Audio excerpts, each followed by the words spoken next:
Obviously this time of year you hope as a coach and as a program that you're playing for, you're not just finishing out your season, that you're playing games that matter, and this one certainly does. We had an opportunity to do that, the last several years. Okay, so we've been in this situation before throughout, my 11 years here. It's always fun. It's exciting when games matter this late in the season. Talking about the Southeast Missouri game, very proud of our team, of how we played. Once again, a great defensive effort. To hold them to just a few scores and get 2 turnovers and limit big plays.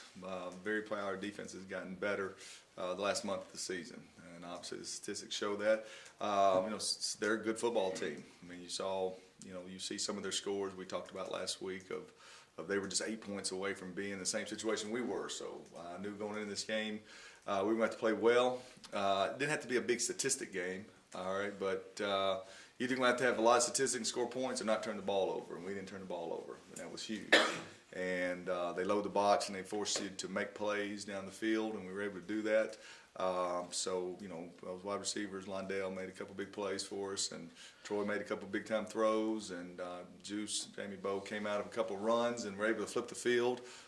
Played solid on some special teams, so we're able to get out of here with a win and protect our home field advantage, and so that's something we hadn't done in a long time to get us to this point. So anyway, good team win, and we'll move on to this week. Coach, they're rushing for like 250 a game.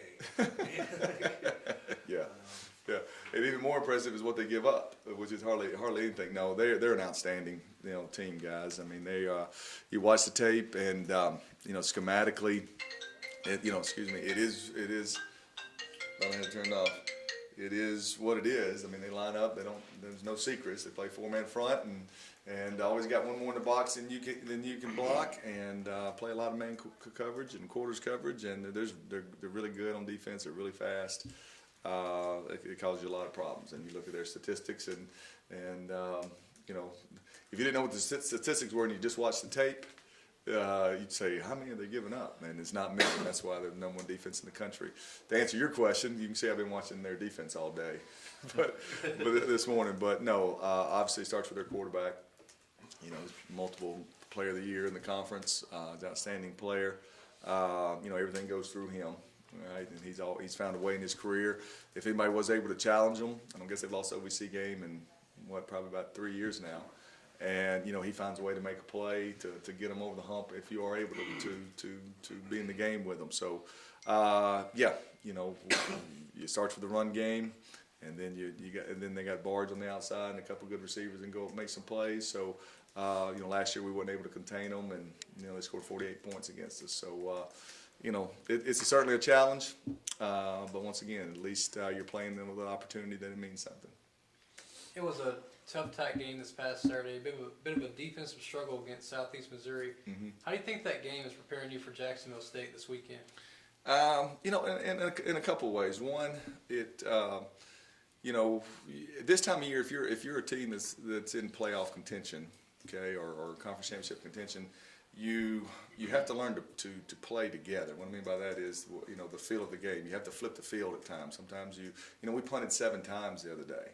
Okay, that's okay in those games. Because when you're playing a quality team, the chances of driving 80 yards on them, the percentages to score go down to under 20% if you got to go 80 yards.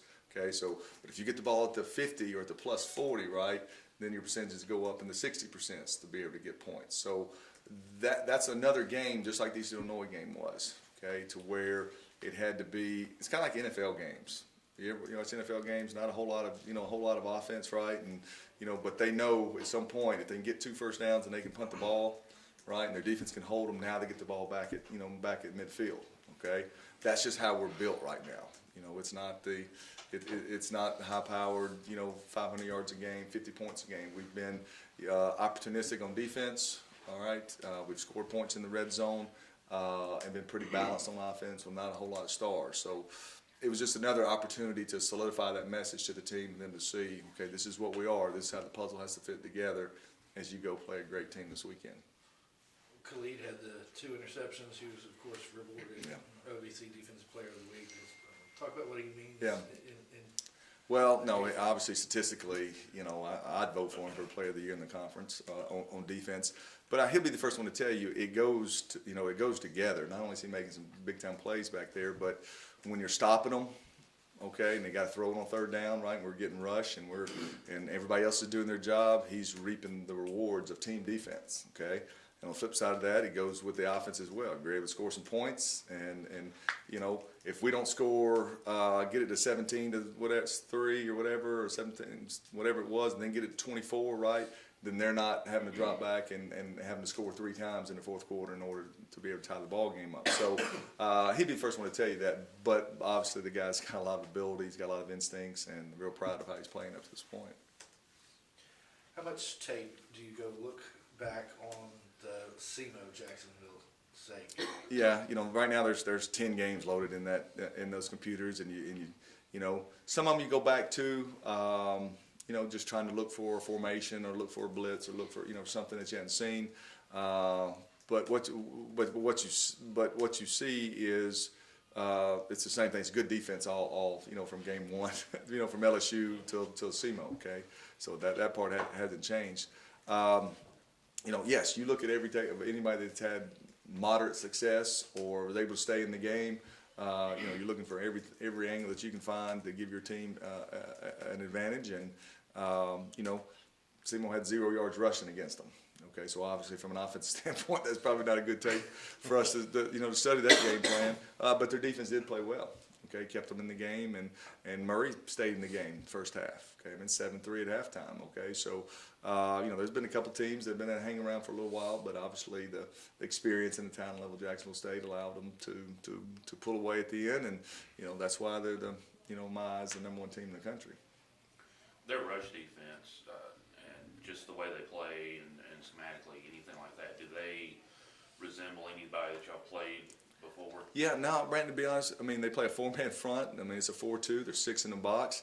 But they're going to get 7 in there when they play zone, depending on what the cover, of where you line up your tight end. That 7th hat's going to be in there right now.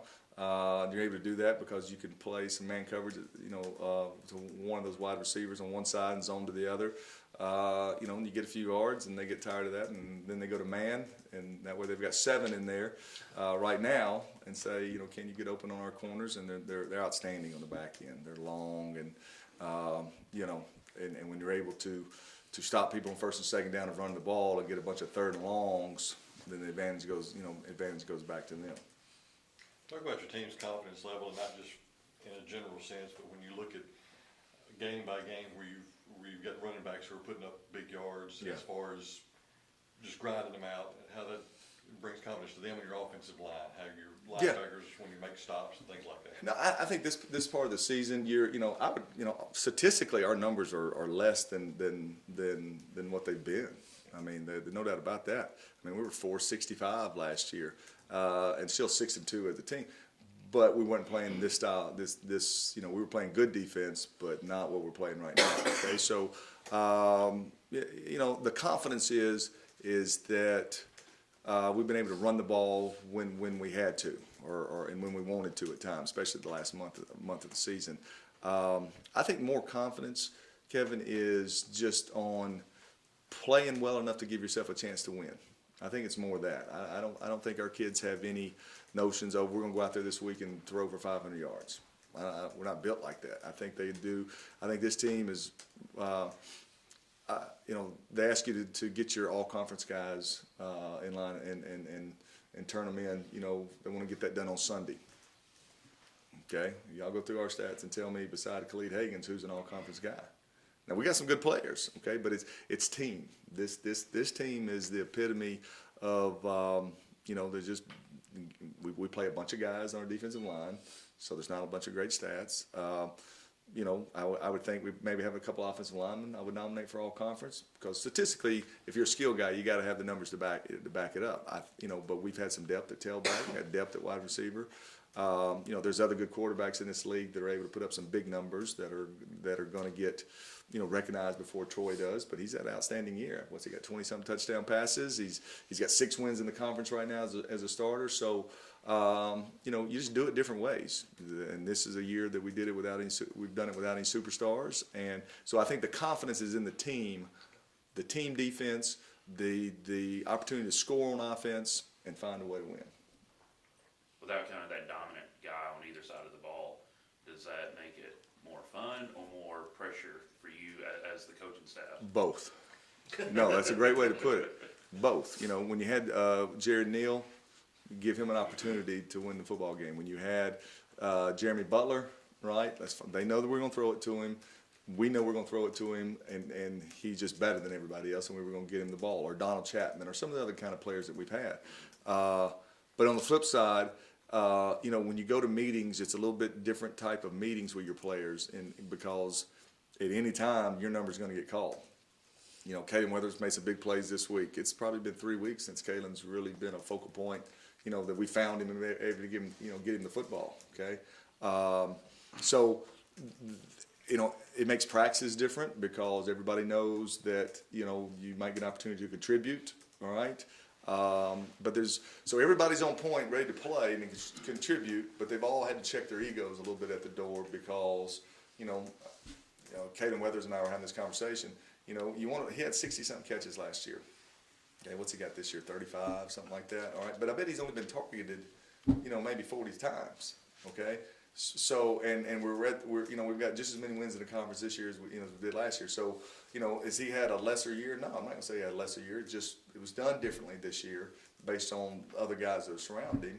And so it certainly goes back, like I said, to more of the team concept than it is, okay, here's your superstar and let's let him make a play.